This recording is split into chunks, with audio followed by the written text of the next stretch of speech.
Ini disebutkan di dalam surat Al-Maidah ayat 27, 28, 29, 30, 31, 32 ya. Di mana Nabi Adam itu punya 4 orang anak, Pak. Pertama Qabil, yang kedua Iklimah, yang ketiga Habil, dan yang keempat Habuza. Siti Hawa, istri Nabi Adam, sekali melahirkan itu 2. Pertama kali melahirkan Qabil dan Iklimah. Si Qabil ini laki-laki, Iklimah itu adalah perempuan yang cantik. Melahirkan kedua 2 anak lagi. Qabil seorang laki-laki dan Habuza seorang perempuan, tapi tidak cantik, Pak. Maka ketika itu Nabi Adam ingin menikahkan anak-anaknya, tapi dengan siapa? Karena ketika itu tidak ada manusia kecuali 6 orang saja. Nabi Adam, Siti Hawa, Qabil, Habil, Iklimah, Habuza. Di muka bumi atau di dunia manusia baru 6 orang, Pak. Sekarang ada banyak ya. Sekarang ada banyak. Nikah dengan siapa aja bisa. Dulu cuma 6 orang saja ya. Maka kata Allah, wahai Adam, nikahkan anakmu dengan cara bersilang. Jadi si Qabil dinikahkan dengan Habuza. Si Habil dinikahkan dengan Iklimah. Ini kawin silang, Pak. Jadi yang lahirnya bareng itu dianggap saudara. Qabil saudara dengan Iklimah. Habil saudara dengan Habuza. Maka kawin silang. Qabil dengan Habuza, Habil dengan Iklimah. Tapi ketika itu si Qabil tidak terima. Kenapa? Karena si Iklimah itu cantik, sementara si Habuza tidak cantik. Wahai ayahku, mengapa engkau menjodohkan Habil dengan Iklimah? Iklimah itu perempuan cantik, kan dia lahirnya bareng saya. Kenapa dinikahin sama Habil? Ini iri ya. Si Qabil itu iri. Maka kata Nabi Adam, wahai anakku, jika engkau tidak terima ya sudah, aku akan adakan sayembara. Siapa orang yang persembahannya diterima oleh Allah, maka dialah yang berhak untuk mendapatkan Iklimah. Ya. Maka kata Nabi Adam, wahai Qabil, keluarkan hasil pertanianmu. Karena si Qabil itu, Pak, seorang petani.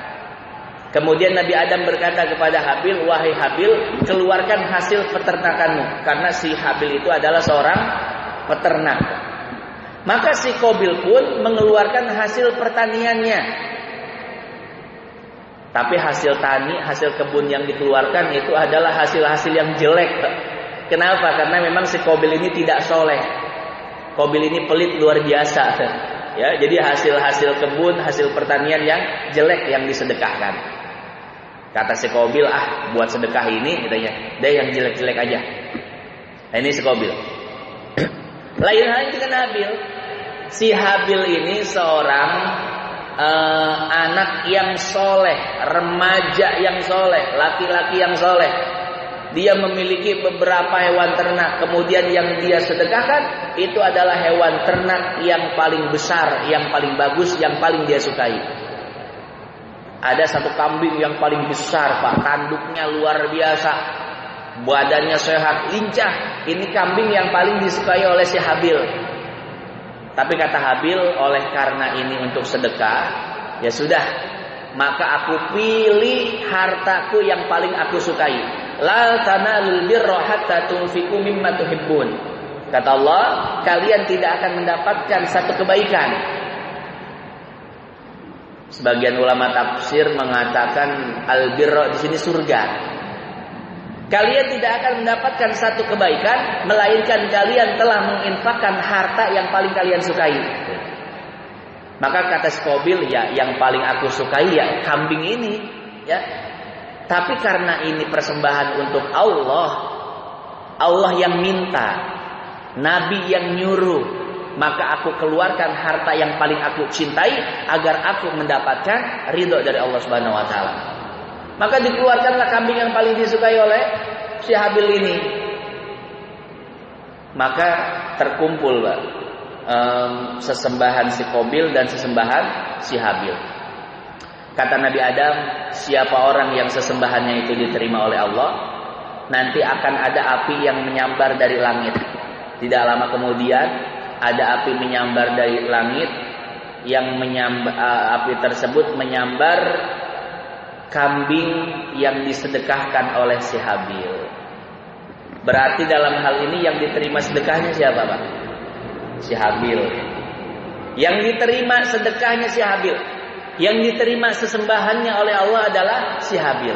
Maka kata Nabi Adam, yang berhak menikahi iklimah adalah Habil. Nah, ini makna ayat watslu alaihim naba abnai adam bil haqqi id qarraba qurbana fatuqbila min ahadihima wa lam yutaqabbal minal akhar. Kata Allah, ingatlah kisah si Qabil dan Habil. Ketika keduanya itu mempersembahkan sesuatu kepada Allah, maka salah satunya diterima oleh Allah dan yang lainnya tidak diterima oleh Allah. Ya, itulah cerita Qabil dan Habil. Nah, maka jadilah si Iklimah ini akan dijodohkan dengan si Habil. Tapi kemudian iblis itu datang, Pak, dan menghasut si Qabil. Qabil, apakah engkau ridho orang yang begitu engkau cintai dinikahkan dengan saudaramu si Habil? Ya, engkau harus memperjuangkan orang yang engkau cintai. Bagaimana caranya iblis? Bunuh si Qabil, bunuh si Habil. Jadi si Qabil ini dibisikin sama iblis, Pak. Ya, dihasut oleh iblis agar membunuh si Habil. Tapi si Qabil ketika itu belum tahu bagaimana caranya membunuh. Wahai iblis, bagaimana cara membunuh? Kata iblis, gampang nih, begini saya ajarin. Ya. Diajarkan cara membunuh oleh si iblis, Pak. Diambil satu burung oleh iblis, kemudian iblis mengambil batu dan batu tersebut dipukulkan ke kepala burung tersebut. Akhirnya si burung pun mati. Kata iblis, "Hai Qabil, beginilah caranya membunuh." Ya. Nanti ketika saudaramu Habil tidur, ambil batu besar dan timpakan ke kepalanya. Dia akan mati. Kalau dia mati, maka orang yang kau cintai akan menjadi milikmu selamanya. Ini karena cinta jadi apa? Jadi buta matanya, Pak, ya. Karena cinta jadi buta matanya, buta hatinya, ya. Nah, kemudian si Qabil pun mendatangi si Habil. Qala la aqtulannak. Si Qabil mengancam, Pak. "Hai Habil, aku akan membunuhmu." Apa kata si Habil? Qala innama yataqabbalullahu minal muttaqin. Wahai Qabil, itu sudah keputusan Allah dan keputusan ayah kita. Sedekahnya yang diterima oleh Allah, maka dia yang akan dinikahkan dengan Iklimah. Itu sudah keputusan Allah. La in basatta ilayya yadaka litaqtulani ma ana bibasiti yadiya ilaika liaqtulak. Inni akhafullaha rabbal alamin. Kemudian si Habil pun terus menasihati si Qabil. "Hei Qabil, ya, jangan bunuh aku. Tapi kalau engkau tetap nekat ingin bunuh saya, maka saya tidak akan melawan. Kenapa? Saya takut kepada Allah." Ya. La in basatta ilayya yadaka litaqtulani ma ana bibasiti yadiya ilaika liaqtulak. Inni akhafullaha rabbal alamin. Silahkan bunuh aku tidak akan melawan karena aku takut kepada Allah. Inni uridu an tabu'a bi ismi wa ismika fatakuna min ashabin nar wa dzalika jazaa'ul zalimin. Habil terus menasihati Qabil, kalau engkau sampai membunuh saya hanya lantaran permasalahan ini, maka engkau akan masuk neraka. Dinasihati terus oleh si Habil. Fatawwa'at lahu nafsuhu qatla akhihi fa asbaha minal khasirin. Tapi karena emosi yang meluap-luap, karena cinta yang membutakan, maka si Qabil pun tetap membunuh si Habil. Fa asbaha minal khasirin. Maka ketika itu si Qabil pun menjadi orang yang rugi, bingung, takut, dan dia pun menyesal. Ini bagaimana jasad saudara saya sudah mati, saya takut ketahuan bapak saya. Ini bagaimana cara menyembunyikannya? Ya. Fa ba'atsallahu ghuraban yabhathu fil ard liyuriyahu kaifa yuwari sau'ata akhi. Qala ya wailata ajaztu an akuna misla hadzal ghurab fa uwariya sau'ata akhi fa asbaha minan nadimin. Maka ketika itu Allah pun mengajarkan si Qabil bagaimana cara mengubur mayit. Jadi Allah kirimkan 2 burung gagak, Pak. 2 burung gagak ini kemudian bertengkar, saling membunuh di depan si Qabil. Maka 1 burung gagak mati. Kemudian burung gagak yang masih hidup menggali lubang, menggali tanah. Setelah tanah itu cukup dalam, maka gagak yang mati dikubur oleh gagak yang hidup tadi. Maka kata si Qabil, oh begini caranya menyembunyikan jenazah yang sudah mati. Cara mengubur itu begini. Itu pertama kali mengubur, Pak, begitu sejarahnya ya. Maka si Qabil pun mengambil jenazah si Habil, kemudian dikuburkan. Ya. Nah, itulah peristiwa pembunuhan pertama di muka bumi, yaitu satu dosa besar yang dilakukan pertama kali oleh si Qabil terhadap Habil. Maka kata Allah di dalam ayat ke-32-nya, ya, di dalam ayat ke-32-nya, min ajli dzalik, karena perbuatan si Qabil itu, katabna ala bani Israil, maka aku tetapkan, aku wajibkan kepada Bani Israel khususnya dan umumnya kepada semuanya, annaman qatala nafsan bi ghairi nafsin faka'annama qatalan nasa jami'a. Siapa orang yang membunuh satu orang, siapa orang yang menghilangkan nyawa satu orang saja, maka seolah-olah dia menghilangkan nyawa seluruh manusia yang berada di muka bumi. Dan barang siapa waman ahyaha faka'annama ahyan nasa jami'a, dan siapa orang yang menghidupi satu orang, maka seolah-olah dia menghidupi seluruh orang yang berada di muka bumi. Ya. Nah, jadi ayat ini berkaitan kisahnya itu tentang Qabil dan Habil. Maka hadirin jamaah yang dimuliakan Allah, dari kisah ini dapat kita ambil hikmah dan pelajaran, Pak. Apa pelajarannya? Jadi pelajarannya itu adalah bahwa orang yang menjadi pelopor keburukan, maka orang tersebut akan terus mendapatkan siapa orang yang menjadi pelopor maksiat, maka orang tersebut akan terus mendapatkan dosanya, sekalipun orang tersebut sudah meninggal dunia. Dan dosa-dosanya tersebut terus mengalir sampai kapan? Sampai hari kiamat, Pak. Ini sesuai dengan sabda Nabi Shallallahu Alaihi Wasallam, "Man sanna sunnatan sayyi'atan, falahu wizruha wa wizru man amila biha ila yaumil qiyamati, min ghairi an yanqusa min auzarihi syai'a." Kata Nabi, siapa orang yang menjadi pelopor maksiat, Pak,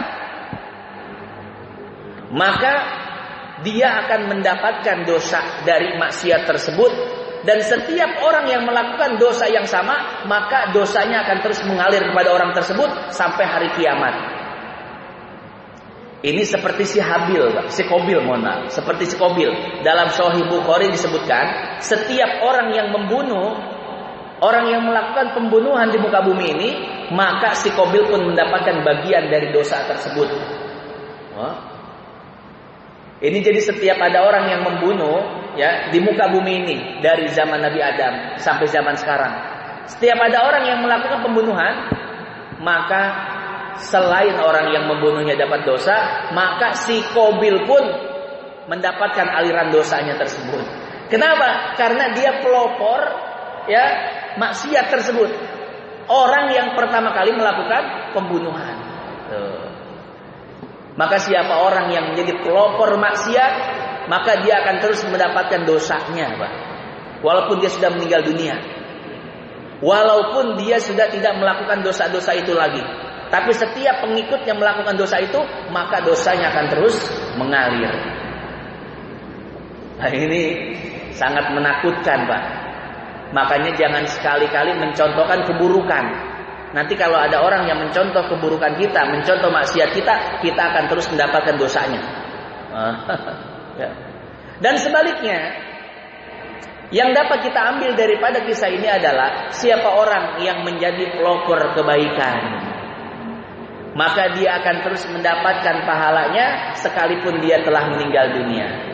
Pahalanya terus mengalir sampai kapan? Sampai hari kiamat. Sesuai dengan hadis Nabi, man sanna sunnatan hasanatan falahu ajruha wa ajru man amila biha ila yaumil qiyamah min ghairi an yanqusa min ujuriha syai'a. Min ujurihi syai'a. Kata Nabi, siapa orang yang menjadi pelopor satu kebaikan, maka dia akan terus mendapatkan pahalanya walaupun dia sudah meninggal dunia. Sampai kapan? Sampai hari kiamat, Pak. Ini yang dinamakan pahala mengalir. Sudah meninggal dunia, sudah berada di alam barzah, tapi apa? Pahalanya terus mengalir. Kenapa? Karena kebaikan yang dia mulai itu diikuti oleh orang-orang setelahnya. Tidaklah orang-orang setelahnya mengikuti atau melakukan kebaikan tersebut, melakukan amal ibadah tersebut, melainkan orang yang pertama kali memulainya akan mendapatkan bagian daripada pahala tersebut. Saya kasih contoh seperti pondok pesantren Gontor misalkan, Pak. Ini pondok pesantren Gontor itu santrinya ribuan.